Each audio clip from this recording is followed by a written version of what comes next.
So today is, I think, the 20th day of operations research. And so what we're going to do some of the constraints to allow us to take a bunch of, say, binary operations and convert them to linear programming. Yes? Why don't we just build like NOR and NAND and like let the rest fall apart? I mean, like in all seriousness, right? Yeah, I mean... Isn't that way easier than building like 10 constraints? I mean, to be part of it is just to actually repeat it and to just keep showing you how to do it. We're not going to do all of them. It turns out what we were doing for XOR yesterday was correct. And yesterday, I mean, how many days ago that was. And so we were doing XOR. So this is A or B, but not both. And so what we wanted to do is we wanted to have a situation where exactly one of two things happened. So we want either A greater than equal to 0 or B greater than equal to 0, but not both. Okay? And so it turns out we were actually doing this correctly. The first three constraints introduce a variable ZA, which will be 1 if A is greater than equal to 0 and 0 otherwise. The next three introduce a new variable ZB that will be 1 if ZB is greater than equal to 0 and 0 otherwise. So we've already talked about how to do that from before. So I'll write it again, and we've talked about maybe better ways of doing this. So ZA is in 0, 1, and then 4, ZB is in 0, 1. And then there was a talk about trying to do the next constraint a little bit more symmetrically.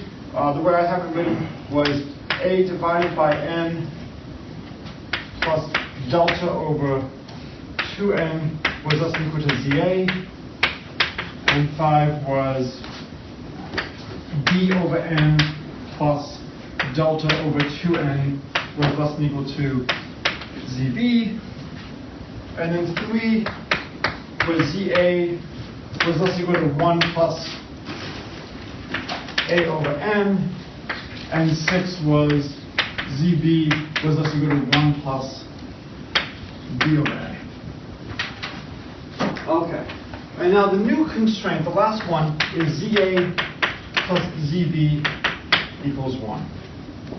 And so what I was confusing myself with last time, and I think I might have confused some of you too as well, is what we're actually trying to do.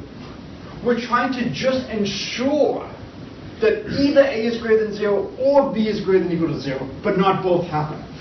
So think of A and B as being collections of a bunch of variables from our problem. And we have some kind of combination, some kind of linear combination, we're calling that A. We have another linear combination, we're calling that B. And we want to put in constraints so that when we go through the space of possible solutions, when we're looking at feasible solutions, we will only consider a solution feasible if either A is greater than equal to 0 or B is greater than equal to 0, but not both. So we get to choose the value of all the parameters that are going into making A and B. And we want to only consider choices where A and B are not both greater than equal to 0. So the first condition creates a detector variable, a binary indicator variable that will detect if A is greater than 0.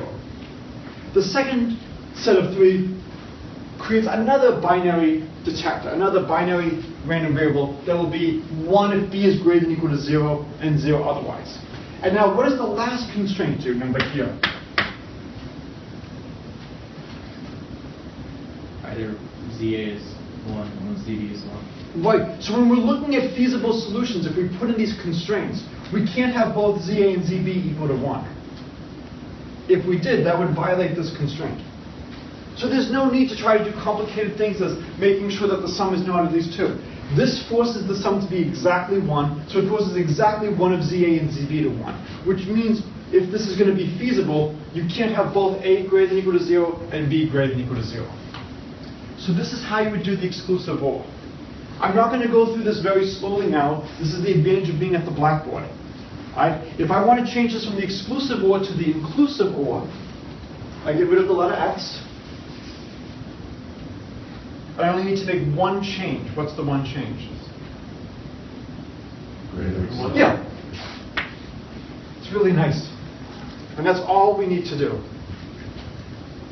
Okay? So the inclusive OR is not that bad. What do you think it would be if we wanted to do AND? We want a greater than or equal to 0 and, oh, so now I want to get rid of the, I'll put or both. So now this is the or. Equals 2. Do we all agree that if we make this equals 2, that forces both of them to happen? So now, if I just change this to equals 2,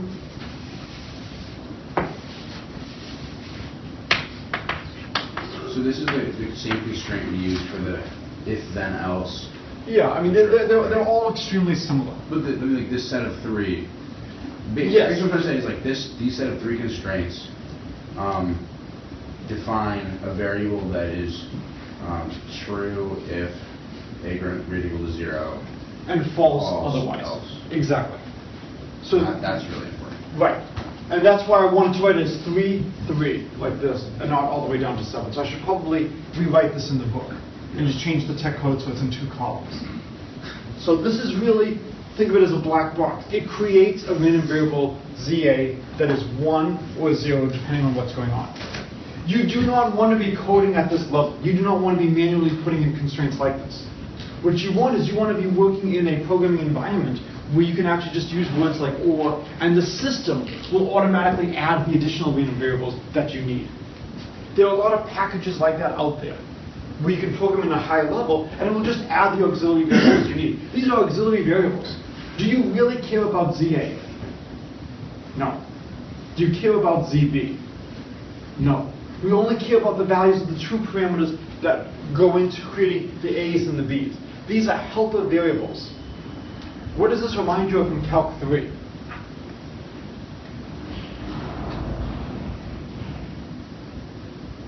There was a problem type of problems we tried to solve in Calc 3 where we introduced extra variables. Yes, Lagrange multipliers. And I know we talked about Lagrange multipliers earlier in this class just so that I would make sure that you would not graduate from Williams with a degree in math and not know Lagrange multipliers. Right? We don't really care about the value of the lambda in the Lagrange multiplier approach. It's introduced as a helping variable to help us get to the points we care about. It's the same thing here with the ZAs and ZBs. I'm not going to go through the rest of the stuff, and I'm not saying that this is the most efficient. If you want, as an extra credit problem, do it in the minimal number of black box introductions, interpret that however you will. What's the most efficient way to set things up to do all these different types of logical connectors? We can also do max, min, we can do truncation. All these things are doable within the confines of integer linear programming. Yes? So would ZA and ZB be additional entries on your X vector? Yes. Okay. So you would be adding additional variables. And you'd be adding additional constraints. So what this is saying is at the cost of 2 variables and 7 constraints, we can now force a condition like this to hold. Now, I'm not going to go through this, but we can actually make the absolute value function linear. We can encode that linearly. The problem is we've introduced binary variables. And that's where the trade-off is coming. Yes? So you said we'd add extra constraints, right? So that's Yes. extra rows in our A matrix. Exactly. How do we represent some of these things in that manner? The element of it's Right, so we like our So corresponds. this is the one that we don't put in normally. Okay, but for the other For the other take the five. other 2 for example. Yes. So say like 2 and 3, right? How do we Right. represent those? Well, remember, this is why we spend the time early in the semester on canonical forms. If you have a less than or equal to, you can convert a less than or equal to an equal to by adding another random variable. Right. Okay. And that would be a real value one. Right. So what we can do is we can take these constraints, Yeah. which have less than or equal to, and convert them to equalities by adding even more additional variables. Okay. This is not saying that this is the best way to proceed. So the entry in like that row, for example, corresponds to like 1 over n and like the A column and like. Well, think of A as a linear combination of a bunch of our x's. Right. And think of B as a linear combination of a bunch of our x's. Right. It's just some expression we care about. Okay. And so there's going to be a lot of variables needed to deal with the inequalities, to deal with these detectors, but it can all be done in the confines of integer programming. Sure. The difficulty, unfortunately, is that it's no longer going to be real values. It's going to be integer valued. And this becomes, not coincidentally, a great way to segue into the difficulties of integer maximization. So So I know a subset of you are either currently taking probability with me or have previously taken probability with me, where you hopefully learned how to find a spouse for the rest of your life, or to hire a secretary. You can use the mathematics for either. I recommend that they not be the same person. Okay? I'm not going to go through that problem. I will refer you to the video for that. It's actually a really fun problem. I will instead do another one of my favorite integer optimization problems and show you sometimes it's easy, sometimes it's hard to pass from an integer max to a real max. We'll then look at the knapsack problem where it's very easy to get a real max, but not so easy to get an integer max. And this is why integer programming is so challenging. Just because we can find a real maxima does not necessarily mean that the integer maxima is near it. Sometimes it makes no sense. American Airlines, they can't fly 38% of a flight. Right? You're not going to have a plane fly 38% of the way and then all of a sudden be available to start in another city at this, one moment later. A plane either flies from city A to city B or it doesn't. Maybe what you can do is you can have some kind of engine malfunction and the plane has to then land. All right, well, once the plane is landed, then it's now maybe available for something else. But when you're designing the schedule, you don't have a plane flying 38% of a flight. So it doesn't even make sense to talk about a lot of these variables being real value. When we're doing scheduling of movies, you either show the movie or you don't. You don't show 38% of the new movie in the Harry Potter universe and then stop. It's not recommended. So what I want to do is I want to do an integer real max problem. And just talk a little bit about how you might optimize some things. Have I given you this problem? Take S, maybe S equals 100, split as sum, maximize the product. Have we done this? Okay. So I want to write S as a sum of numbers such that the product is as large as possible. Anybody want to tell me how large the product could become? 2 to the 50. I'm sorry? 2 to the 50. Why 2 to the 50? You split it into a lot of 2's. Okay, can anybody do better than 2 to the 50? 2,500. I had 2,500. I think 2,500 is not as good as 2 to the 50. Oh, he said 200. No, 2 to the 2 to the 50. Oh. He's doing 52s. Yeah. Can somebody beat? Sum of multiple numbers. Yeah, can somebody beat 52s? There's 10 to 10 in that. I don't think so. No. It's like 2 to 30. Right there. Isn't that the most, is that the best because we're splitting up into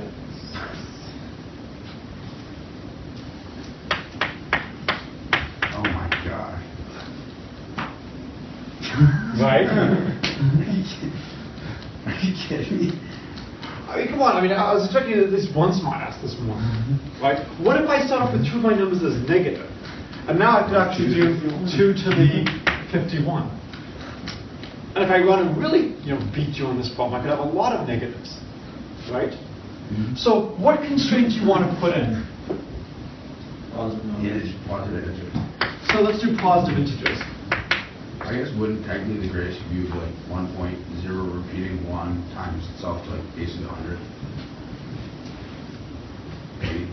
Well, let's try to think. So first, let's try to find the integer max. Okay?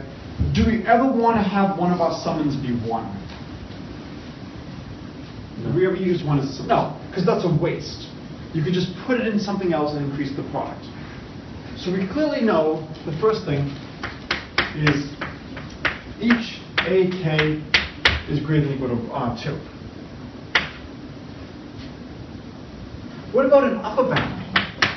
Would you ever want to have a term that was 10 in the product?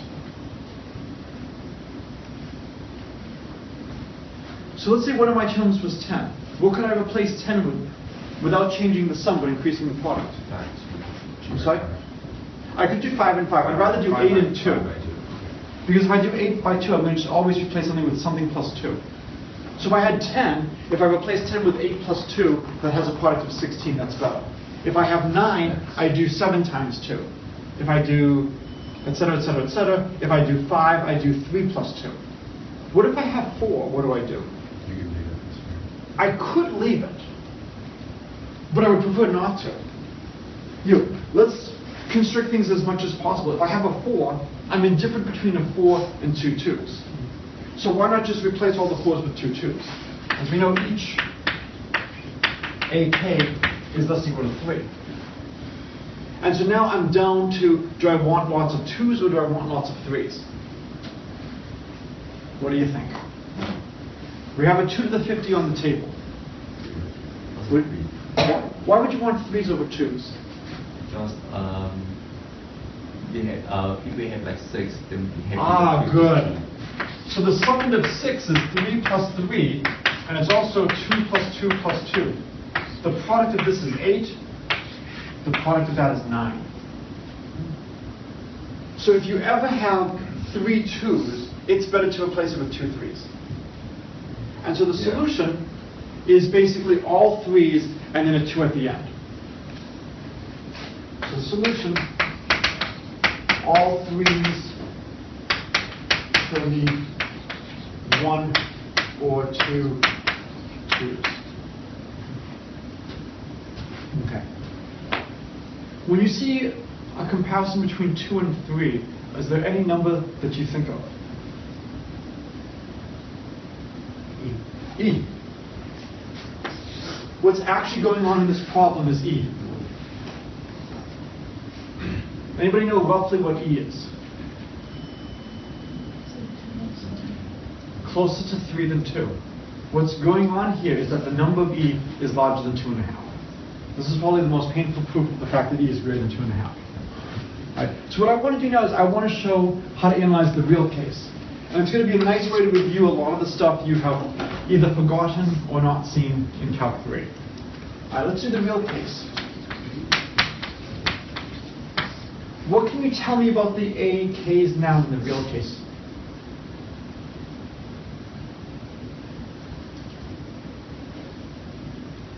What's the lower bound for the AKs?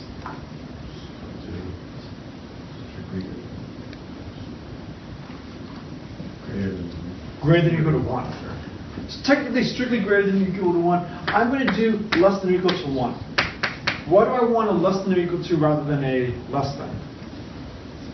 This is a chance to review real analysis. Closed sets. Right? You know, I want closed, and more than just closed, I also want bounded, compact, even is fine. No, but I mean, once you've got closed, if you say bounded, then closed plus bounded is compact in the space we're looking at, so that's absolutely fine. Do you want to think about where is your space? Where's your space of solutions? What kind of choice do you have? Okay. What about an upper bound for AK? How large could AK be?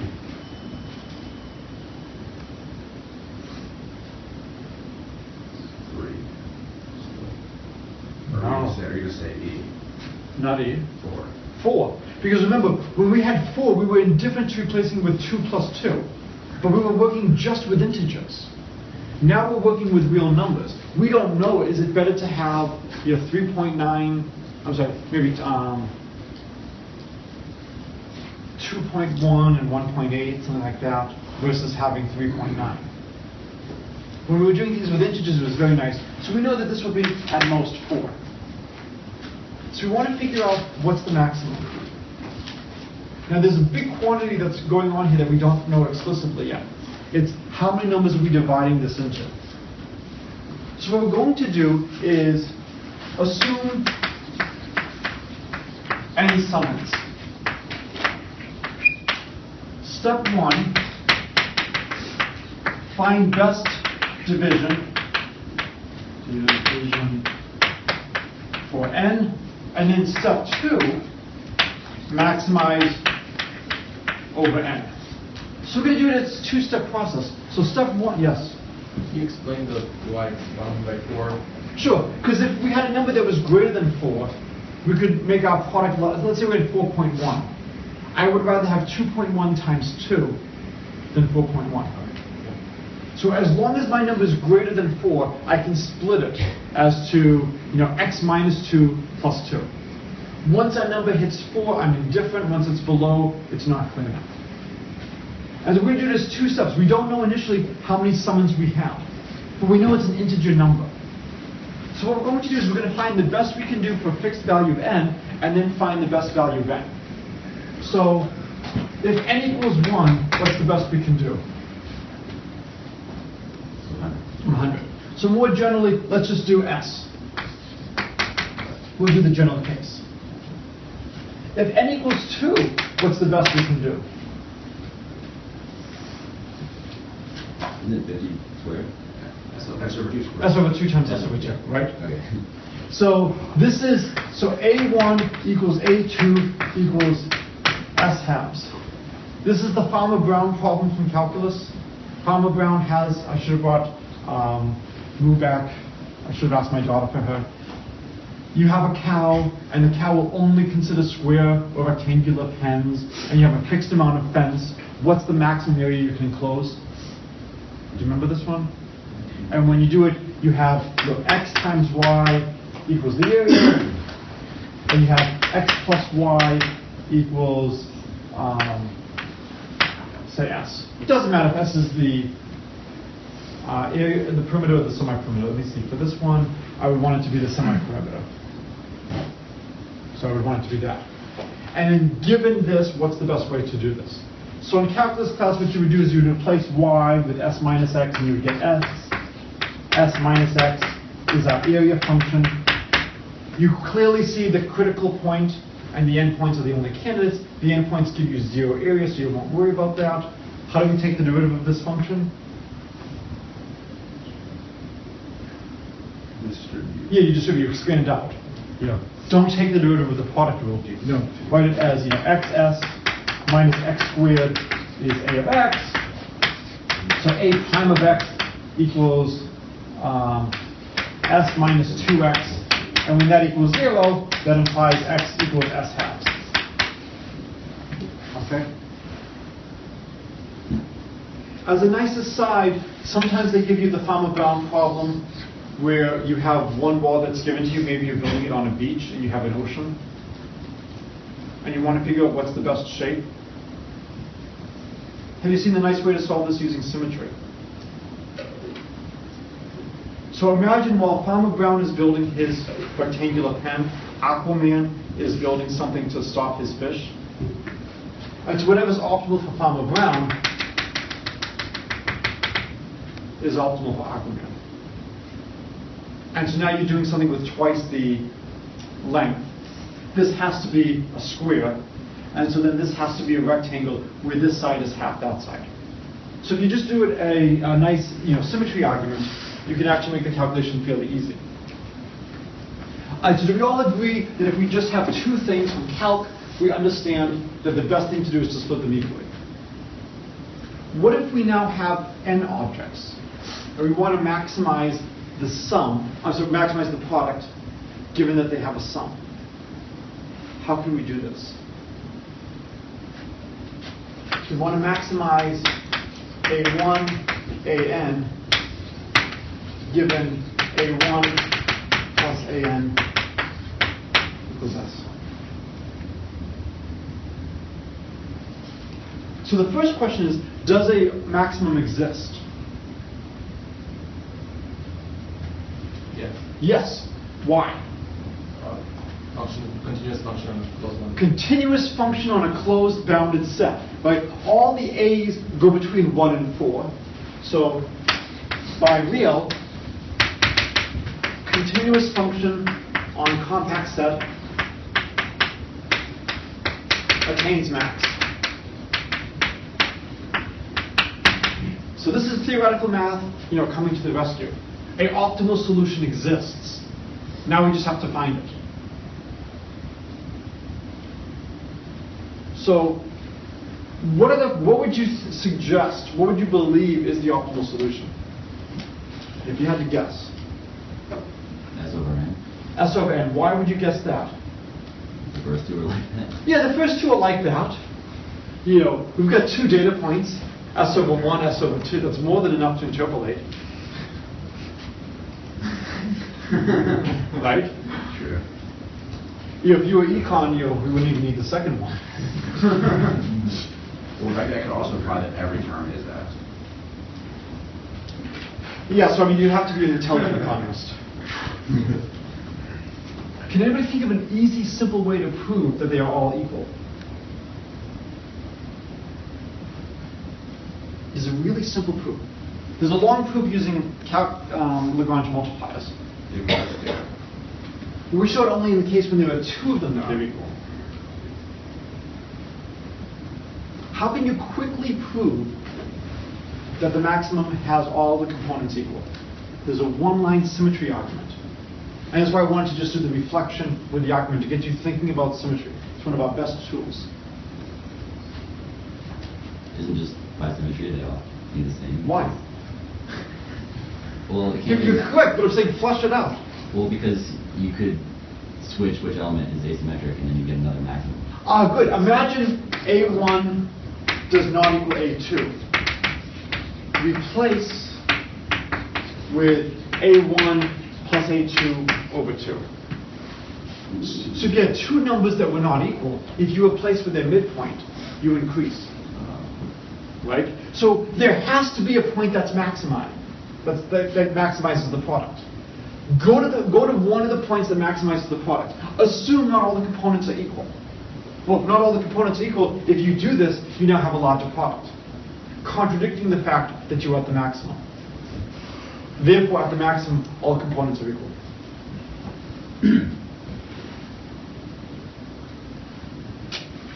Okay? So really think about that and flesh it out, but it's a really nice way. The other way to do this is to do Lagrange multipliers. And you would do, f of x is x1 to xn, g of x is x1 plus xn minus s. This is a nice way to review things. The gradient of f, how do you want to write the gradient of f? Lambda times the gradient of g. Okay.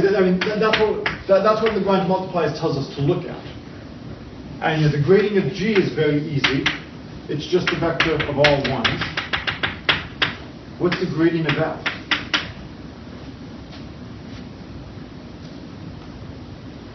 What's the first component? 2n. I'm sorry? 2n. Not 2 to the n. X2 dot of xn. Okay, yes. So right. So a better way. So the first component would be x2, x3, x4 times x dot dot dot times xn. fx divided by x1. Exactly. That's the right way to write it. Like f of x, and then the vector 1 over x1, 1 over x2, 1 over xn. And now if you set the gradient of f times lambda equal to the gradient of f, what you see is the only way this can hold is all the components must be the same. And then this will imply all xi equals xj. So you can do it with Lagrange multipliers as well. Okay? So the whole point of this is we can either do it with Lagrange multipliers or we can go back to calculus and use the symmetry argument to now get that the maximum is where that they are all the same. So we've done step one. And in fact, we even have a formula for the product. So the product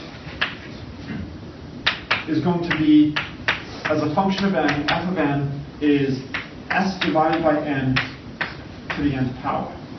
And now we want to maximize over n. Why is this hard to optimize?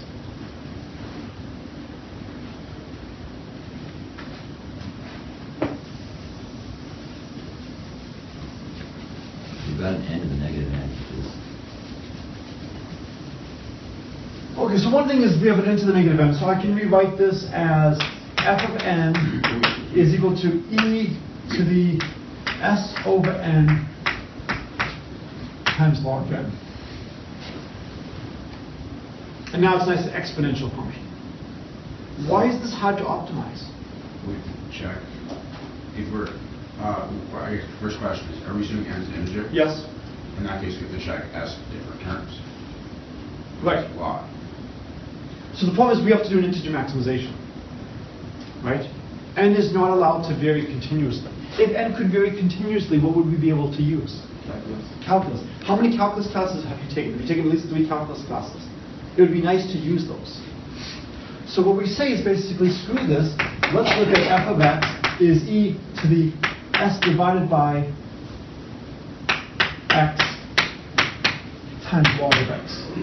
Let's study this function, and let's find the maximum of this function. And then we cross our fingers and hope that the integer maximum is close to the real maximum. Sometimes this works. Okay? How would we find the integer maximum? Well, we know pretty well that the integer maximum, or the real maximum, it's not going to occur at the extremes. You know, if we go back and if we take n equals s, the product is 1. If we take n equals 1, the product is just s, and we know we can do better than that. Right? So we don't really have to worry about the endpoints. So let's take the derivative. Can we just find like the real Yeah. law and then just check like its bounds? Like, Well, but we floor and ceiling? need to prove that the integer maximum is near the real maximum. Okay. And that's going to be the trick. And in this problem, we can do it. And then we're going to go to the knapsack problem and show that that does not work in the knapsack problem. So, yes. Should x and s over x be reversed?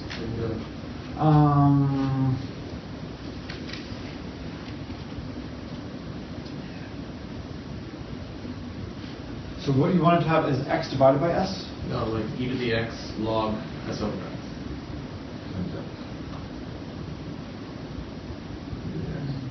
Oh, it should be the log of s of x. Yes, thank you.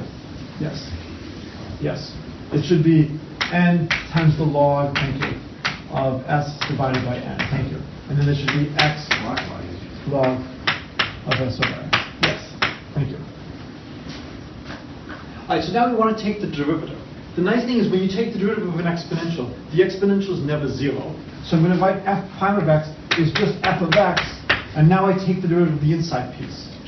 And so now I use the product rule. So the derivative of x times the log of s over x, it's going to be the log of s over x, and now plus x times the derivative of the log of s over x. Well, the log of s over x is the log of s minus the log of x, right? So its derivative would be negative 1 over x. And nice being able to have some scrap work. So this piece over here is just negative 1. All right. What number has a log of negative 1? Oh, sorry. Well, what number has a log of 1? E. So this is the same as f of x times the times the log of s over ex. Right? So the critical point, we need f prime of x to equal 0. This means we want the log of s over e to the x equals 0. Well, the only way the log of something equals 0 is if what's inside is equal to 1. So we get s over e x equals 1. Therefore, x equals s divided by e. For those of you who are in probability or have taken probability with me, that might look very, very familiar. Okay? You might remember that from the marriage secretary problem. It's amazing how math all ties together. So this tells us where the real maximum is. Unfortunately, it is very unlikely that s is going to be an integer multiple of e and we will be able to do divisions like this. So the question is, where is the integer maximum? So here is my function. Here's the x-axis. And over here, I'm going to plot f prime. I'm actually going to just plot the sign of f prime. Okay? So the key point is s over e. What is the derivative of f at s over e? 0. 0. Now imagine x is less than s over e. what's the derivative, what's the sign of the derivative if x is less than s over e? Just the sign, just give up the sign of the derivative. I'm sorry? Positive. Positive. When s is exactly equal to s over e, it perfectly cancels. If you want, view it like this. When x equals s over e, it's the log of 1. If x is less than s over e, we have the log of a number greater than 1, so it's positive. So the first derivative is positive up to 0. And once x is greater than s over e, the derivative is negative. So what this tells us is the plot has to look something like this.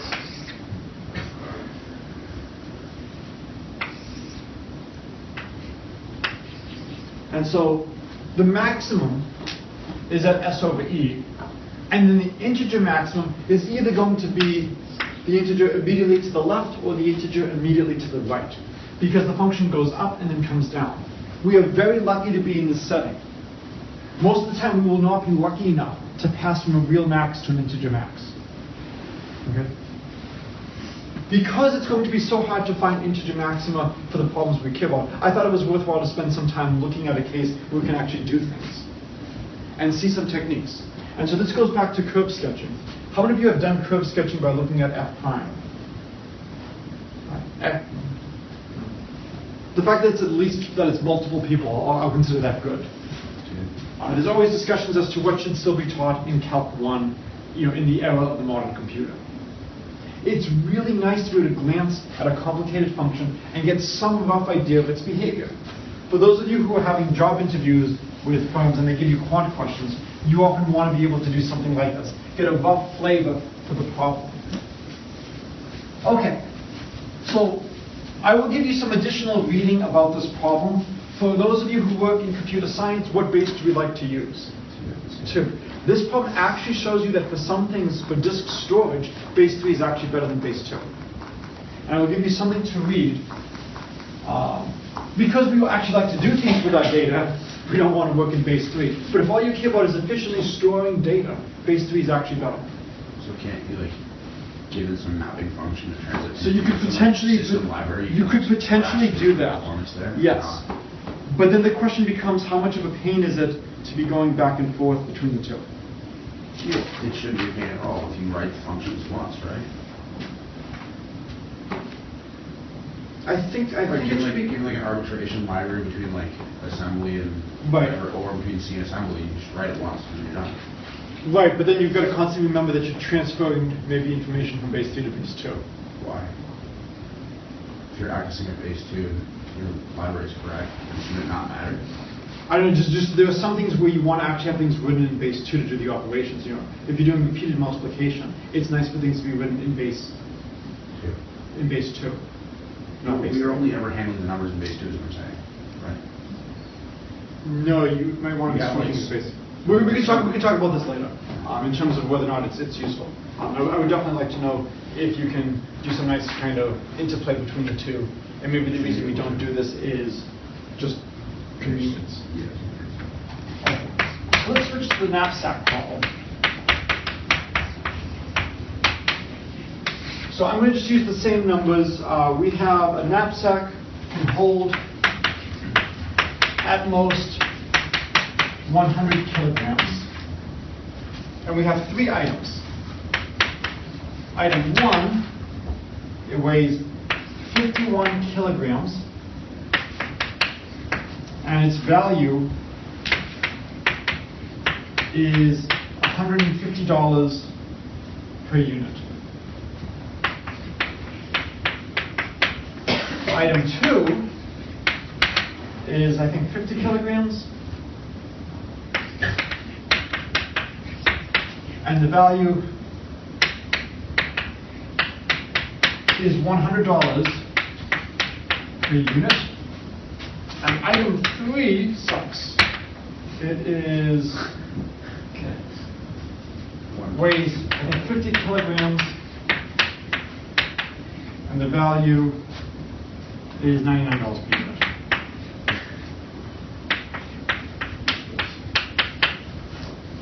Okay? So I think it should be clear why item 3 sucks. This is the Jar Jar Binks now. Why does item 3 suck? Can we replace it with item 2? Yeah, I mean, it's dominated by item 2. You know, I can't imagine any mathematical system where we would be wanting to buy item 3. Now, you could make this problem more complicated, as you will in your homework, and you could say, imagine the backpack has a volume, and then the different objects have different shapes. And now it's not just how much weight the backpack can take, but how you actually physically put it in. In that case, then item 3 might become valuable. All right? Let's assume you can buy real amounts of each. So you can buy continuously. What would you do? Or I'll call it fill continuously.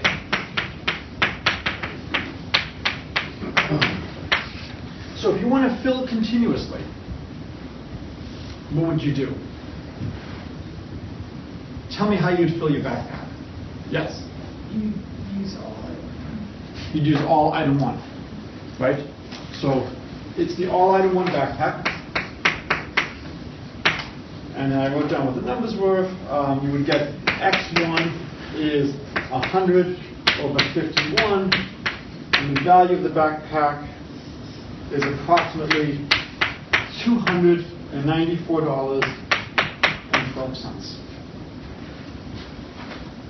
And if we wanted to write down the constraints, we would clearly have x1, x2, x3 greater than or equal to 0. These are the amounts we have of each.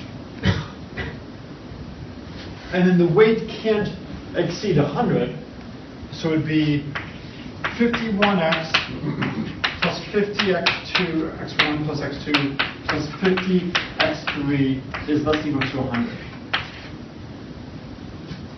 And then we would want to maximize 150 x1 plus 100 x2 plus 99 x3. If you wanted to, you could give me slightly better constraints. What would be the slightly better constraints in the continuous case? Yes? You just take out x3. You could do x3, so that'd be really intelligent, but what if we didn't want to be that intelligent? You are correct that we could take out x3, but there's something else we could do. No. So x1, x2, x3 are non-negative. Their sum is less than or equal to 100, and I want to maximize this. I claim one of the constraints I can tweak a little bit. Yes? Can you make the sum exactly? I can make the sum exactly 100. If I'm trying to maximize the value, I don't want to leave anything on the table. So I can replace this less than or equal to with an equal. And so we don't even have to go through the rigmarole of adding an extra variable to replace an inequality with an equality. What if we do the discrete case? So in the discrete case, you can only buy fixed amounts. Any Seinfeld fans here? Right, for extra credit, what Seinfeld scene am I thinking of? It involves Jerry and Kramer and non-integral purchasing. So Jerry finally gets sick and tired of Kramer taking all the stuff out of his fridge. And so Kramer agrees he's going to start paying for what he eats. And so he'll take like a bite of an apple, and he'll take a sip from a can of soda, and he'll put down in his bill 1/6 of a can of soda. And your Jerry goes, no. That sound you hear when the can opens, that's you buying the entire can. You can't buy just part of a can of soda. But I don't want the whole can of soda. So now we're going to be in a situation where it's discrete. What do you think we should do now? Just 2 item 2. I'm sorry? Just all items 2. So does it look like 2 item 2 is the best? So now, discrete. 2 item 2s. So let's check. If we have an item 1, can we do anything else? No. So one possibility is x1 equals 1, all else 0, and the value is 150. We could do 2 out of 3. 2 out of 3s. In the interest of time, can we just say item 3 sucks and we're not buying any item 3s? Okay. Alright, so in this case we could do x2 equals 1, all else is 0, and then the value would be 100. Or we could do x2 equals 2, all else is 0, and then the value is 200. Alright, I'm going to skip the item 3s.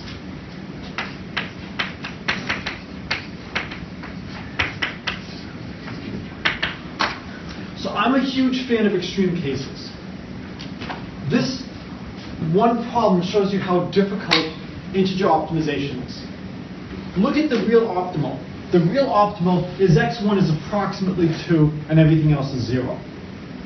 The discrete optimal is x2 is 2 and all else is 0. So the problem is, so real discrete.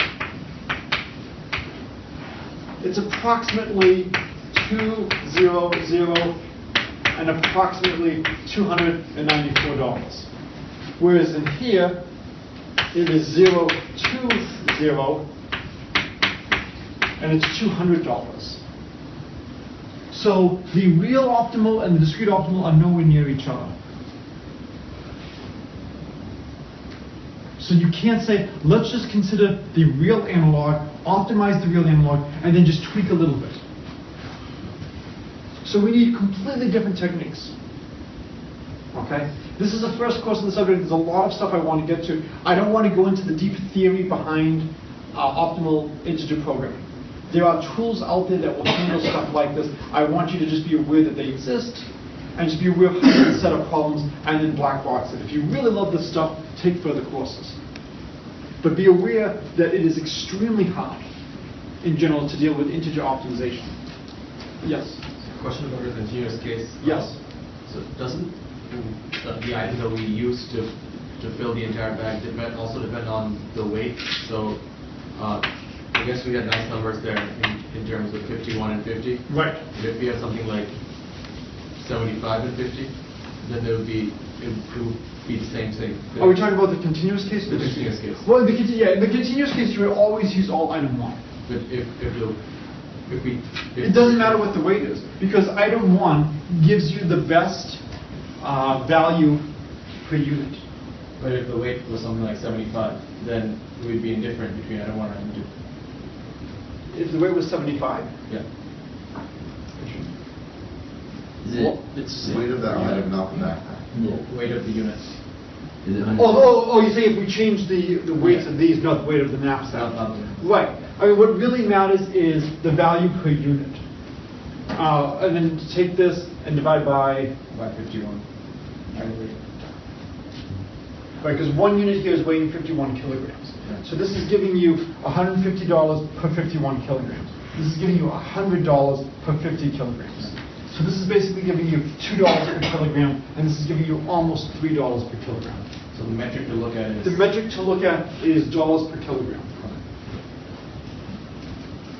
Okay, so I think this is a good place to stop. If you haven't picked up stuff, this is probably a good